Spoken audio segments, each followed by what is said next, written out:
We've heard the stories of the gods and their shapes. Brahma's square of structure, Vishnu's circle of evolution, Shiva's triangle of transcendence. But what of the interplay between these shapes? What of the forces that move the Trimurti? What of the breath behind the word, the soul behind the law, the fury behind the fire? What of Vidya, Lakshmi and Shakti, enlightenment, enrichment and empowerment? The power that is not a person but presence. They call them goddesses, but they are more than divine names etched in temple stone. Their forces, timeless and tireless, woven into the warp and weft of creation. Together, they are Adi Parashakti, the formless womb of forms, the spaceless sovereign of space, the timeless tomb of time. And the Supreme Mother Goddess divides herself into three rivers of will. Saraswati, the river of wisdom. Lakshmi, the stream of abundance. Parvati, the torrent of transformation. These are not just deities, they are currents, ancient, eternal.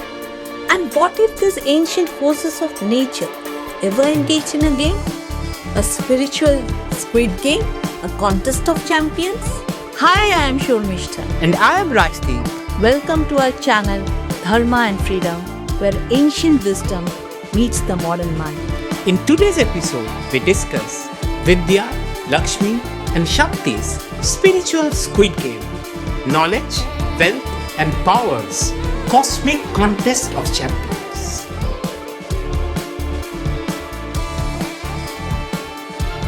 This amazing story comes not from any ancient Veda or Purana, but from a very modern source. In the lesser known 1966 Tamil film Saraswathi Sabatham, later adapted for a forgotten Hindi TV serial, the goddesses of wisdom, wealth and power, Saraswati, Lakshmi and Parvati, are drawn into a celestial quarrel, instigated of course by the ever-playful Narada. Narayana, Narayana. That mischievous sage, lover of chaos, wrapped in rhythm, asked the goddesses a question simple yet sharp. Which one of you is supreme? Is knowledge the true salvation? He asked Saraswati. Or is wealth the path? He winked at Lakshmi. Or does power alone bring freedom? He grinned at Parvati. And the goddesses stirred like storm clouds at dusk and accepted the wager. The goddesses decide not with argument but with avatars. Each choose a mortal champion. Each influences the destiny of earth. And through human lives, the divine complete. Saraswati chose Vidyapati, a mute man with silence in his soul, whose tongue was sealed but whose mind shone like a diamond in the dust. Lakshmi blessed Selvam a girl of rags and rivers, who knew hunger yet dreamed of thrones. Parvati touched Viraval, a timid heart hiding under trembling hands, a man who feared his own reflection yet longed to protect. The mute found his voice and spoke truths that kings bowed to. The poor girl became queen, dispensing justice and gold. The coward became a hero, shielding the weak and striking the wicked. And so began the game of the goddesses, a cosmic contest of champions.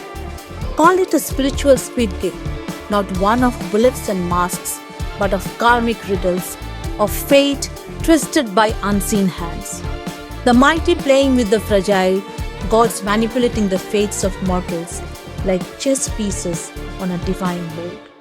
This is not unlike the judgment of Paris, when Greek goddesses Hera, Athena and Aphrodite compete for greatness. And when Paris chooses one over the other, all hell breaks loose, culminating in the tragedy of the Trojan War. The similarity is understandable though, for Hera, Athena and Aphrodite are the Greek counterparts to Parvati, Saraswati and Lakshmi. And though this tale comes from a film, it takes inspiration from various mythical and folk tales. When the goddesses transformed the life of mortals, when Saraswati transformed the foolish Kalidasa, into India's greatest poet. When Durga tested Vikramaditya and made him the greatest king. When Lakshmi blessed the poor outcast woman Shriya with wealth and prosperity. Before we go forward into the tale, we must go back. To understand the nuance of this game, we must go deeper, beyond cinema, beyond folklore, into the origin of the three goddesses, into the Vedas, the Puranas, and the Tantra. Before Saraswati, Lakshmi and Parvati became the trinity of knowledge, wealth and power, there was another triad spoken of in the Vedas, Ila, Bharati and Saraswati, not as deities in celestial realms, but as divine rivers, sacred speech, radiant dawns. The river Saraswati flowed not just across land, but through memory, poetry and wisdom. The goddess Bharati gave India its name, Bharat. The earliest echoes of the feminine divine arise not in form, but in voice. In the Vak Suktam of the Rig Veda, Vak, both the conceiving poetess and the conceived goddess, proclaims herself supreme. I am the queen, the gatherer of treasures, most thoughtful, first of those who merit worship. I bend the bow for Rudra that his arrow may strike. I stir the people. I pervade heaven and earth. These lines today are more popularly known as Devi Suktam and has become synonymous to Durga Puja of Bengal. But they echo the ancient wisdom of Vak, when a mortal sage found her union with the eternal goddess, the very breath of the gods, their power, their mind. From Vak evolved Saraswati, the flowing one, goddess of wisdom, music, articulation. From Sri, goddess of radiance, arose Lakshmi, bearer of fortune, abundance, and royalties. From Aditi, mother of gods, came Parvati, the mother goddess. And from Ratri, the primordial night, arose Kali and Durga, the fierce protectors. In the Kena Upanishad, the gods are proud after a great victory. But when a mysterious figure tests the gods, asking them to affect a piece of straw, Agni cannot burn it, Vayu cannot blow it, Varuna cannot make it wet. It is Uma Haimavati, clothed in lightning, who reveals to the gods that it was not they who won, but Brahman. It is she who unveils the Supreme. In these origins, the goddess is not a companion to the gods. She is their teacher, their origin, their test. And this testing continues in the Devi Mahatmya, the most important textbook for the Shaktas, the worshippers of Adi Parashakti.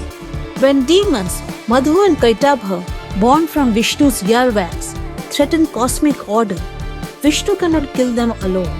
It is Mahakali, dark, wrathful ancient, who slays them through Vishnu. When Mahishasura conquers the worlds and mocks the gods, Mahalakshmi arises, not from Vishnu, but from the collective fury of the Devas. She rides the lion and slays the buffalo demon. Finally, when the worlds fall to the might of Asura brothers Shumbha Nishumbha, Mahasaraswati arises from the body of goddess Gauri and consumes the Asura army, taking a multitude of forms, the Matrikas and Chamunda. Shumbha and Nishumbha dare accuse the goddess. Why do you fight us with so many women? Are you not enough on your own? And she laughs. These goddesses you see, they're all me. I alone exist. They arise from me like sparks from a flame. Mahasaraswati, Mahalakshmi, Mahakali. She is one in three, three in one. And in the beginning of time, this triune one created three sets of twins. The reddish golden, Brahma and Lakshmi, the crystal white, Shiva and Saraswati, and the bluish black, Vishnu and Parvati. Each of the goddesses has many births. Lakshmi is first born as Bhargavi, daughter of sage Phrigu. Then she emerges from the cosmic ocean in the Samudra Manthan, seated on a celestial lotus, bathed by divine elephants. But she also takes birth as Sita and Radha, the beloveds of Ram and Krishna, accompanying Vishnu in his every avatar. Saraswati becomes Savitri, the source behind the sun's illumination. She becomes Gayatri, the meter of sacred chants. In all three forms, she rides the swan and is the mother of the Vedas. Shakti is born as Sati, daughter of Daksha, and reborn as Parvati, daughter of Himalaya. She performs harsh tapas to win Shiva. She rides tigers and lions, slays demons as Durga and Kali, and becomes Annapurna, nourisher of the world. But behind all that drama, there is a design, because she is Mahamaya, the grand enchanter of the worlds, as well as Chandi, the slicer of illusions. She creates the illusion of duality, as creation cannot exist in the isolation of singularity, and she lifts the veil of illusion only for the seeker. War and peace, love and loss, joy and suffering are all part of her play, her divine Leela. For she is Lalita, the playful one.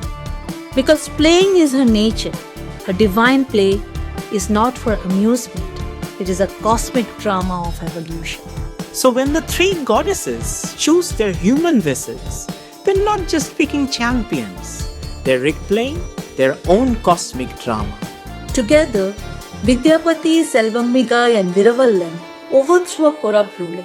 Vidyapati becomes the wise minister who speaks for the voiceless.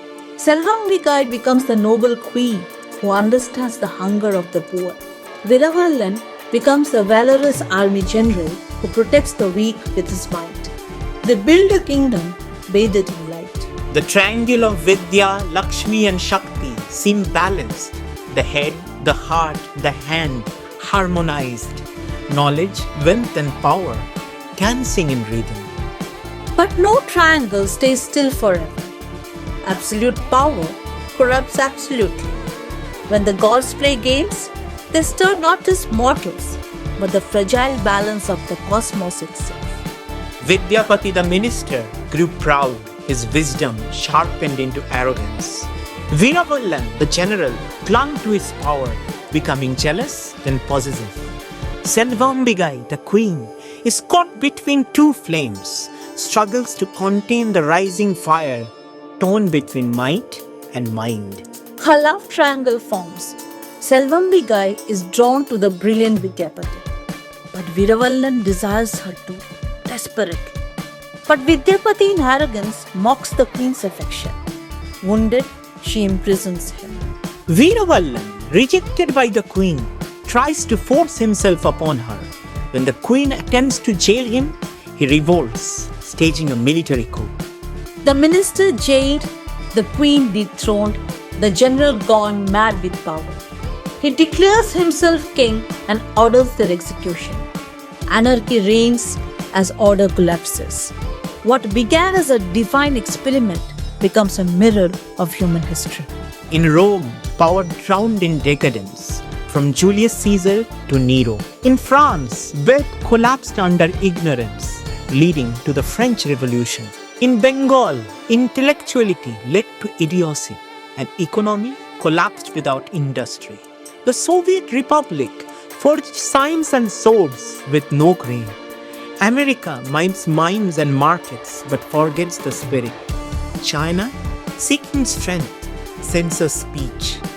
India suffers through intellectual bankruptcy, creativity silenced by consumerism. In the modern world, knowledge, wealth, and power constantly struggle to manipulate media, AI, finance, detached from the real. Knowledge without economic stability becomes cruelty. Wealth without wisdom becomes rot. Power without purpose becomes tyranny. When one force dominates, society fractures. Pakistan, India, Bangladesh, Israel, Hamas, Ukraine, Russia. The truth is the same everywhere. Societies fall not from the lack of resources, but from imbalance between the head, the heart, and the hand, between the book, the coin, and the sword. Myths remember what mimes forget. With Vidyapati and Selvambigai bound for execution, and Viravallan mad with power, the land collapses due to imbalance of knowledge, resource, and power. People revolt and anarchy rules. It is then that the divine has to intervene. The Holy Trinity descends. Brahma, Vishnu, and Shiva declare the truth. Because it is only they who know the secret behind Vidya, Lakshmi, and Shakti's Squid Game. Because they were the first players, the first pawns, and the first winners of Adi Shakti's game of illusion and enchantment. The Devi Bhagavatam tells the story of Brahma, Vishnu, and Shiva wondering about their creation in the beginning of time. Goddess Adipara Shakti takes the three gods to her abode in Manidvipa, the jewel realm of awareness. There she shows them infinite universes in her tonal, where different versions of Brahma, Vishnu, and Shiva create, preserve, and destroy. She is the source behind the multiverse. As the three gods gape in wonder, the goddess asks them to meditate, to find her true nature. As they meditate, she appears before them as a rotting corpse, putrid and decaying, demanding union. Brahma recoils in horror, unable to know her. He gets a knowledge aspect, Vidya, Saraswati. Vishnu recognizes her divinity, but requests a more enchanting form to enter the world. He gets her bounty aspect, Sri, Lakshmi. But Shiva embraces her as she is, decay, death, and divinity. And he is granted her power aspect, Shakti, Parvati. Saraswati is Sattva, clarity, purity, harmony. Lakshmi is Rajas, action, energy, aspiration. Parvati is Tamas, not ignorance, but deep power of transformation and rest. Sattva without Rajas is passive. Rajas without Tamas is restless. Tamas without Sattva is dark. Only when they circle each other in cosmic rhythm, Dharma thrives. This is the science behind the game. Brahma, Vishnu, and Shiva declared the truth. No one force is supreme. No one goddess is supreme. Not the word, nor the wealth, nor the weapon. Only balance sustains dharma. Selvam Vidyapati and Viravallan resolve their differences. They rule together once again as queen, minister, and general. Head, heart, and hands in unison, bringing enlightenment, enrichment, and empowerment to the land. Saraswati, Lakshmi, and Parvati resolve their differences too, embracing each other as equals. From mandalas to myth, from squid game to scriptures, sacred geometry returns.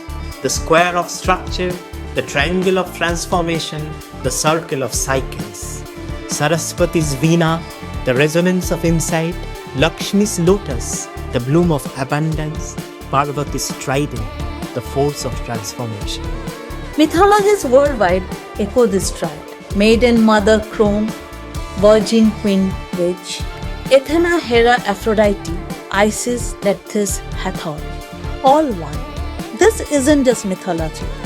It's a map for nations, a sutra for societies, a mantra for minds, a constitution for the cosmos.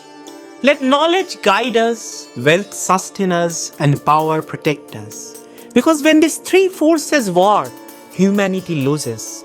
But when they dance in rhythm, we create heaven on earth. When Saraswati sings, let Lakshmi listen. When Lakshmi blooms, let Shakti guard. When Shakti acts, let Saraswati guide. Let knowledge not isolate. Let wealth not dominate. Let power not annihilate. Let them dance as they were meant to, in rhythm, in respect, in remembrance.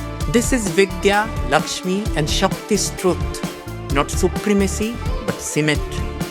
And the balance is the only game worth winning. How did you like our video? Tell us in the comments below. Like, share, subscribe, and stay tuned to our channel, Dharma and Freedom.